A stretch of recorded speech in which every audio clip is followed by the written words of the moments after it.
नमस्कार. वारकऱ्यांसाठी नेहमी पाऊल पुढे असणारे श्रीमंत वारकरी टीव्ही न्यूज मध्ये आपल्या सर्वांचं मनपूर्वक स्वागत आहे.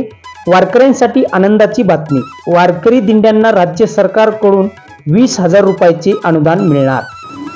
महाराष्ट्राच्या वेगवेगळ्या भागातून पंढरपूरच्या विठुरायाच्या दर्शनासाठी येणाऱ्या पायी वारकरी दिंड्यांसाठी आनंदाची बातमी आहे.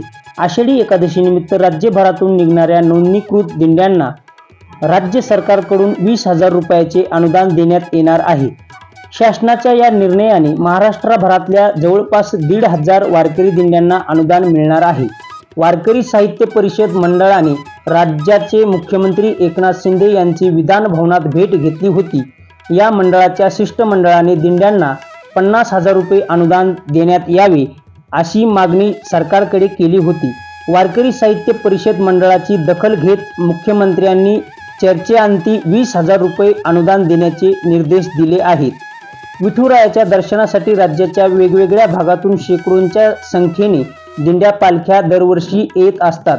या सगळ्या पालख्या पायी चालत आषाढी एकादशीच्या आधी एक दिवस पंढरपुरात दाखल होतात. मात्र या प्रवास दरम्यान अनेकदा वारकरी आजारी पडतात, दुखापतग्रस्त होतात.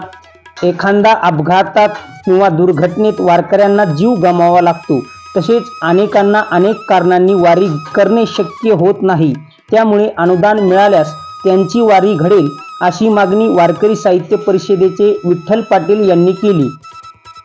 त्यांच्या विनंतीला मान देऊन राज्य सरकारने 20,000 रुपयाचे अनुदान देण्याचा निर्णय घेतला आहे. वारकरी साहित्य परिषदेचे शिष्टमंडळाने मुख्यमंत्र्यांची विधान भवनात भेट घेतली. या भेटीत शिष्टमंडळाने आपल्या मागण्या मुख्यमंत्र्यांसमोर मांडल्या. मुख्यमंत्र्यांनी शिष्टमंडळाचे म्हणणे ऐकून घेत 50,000 रुपयाऐवजी 20,000 रुपये अनुदान देण्याचे मान्य केले.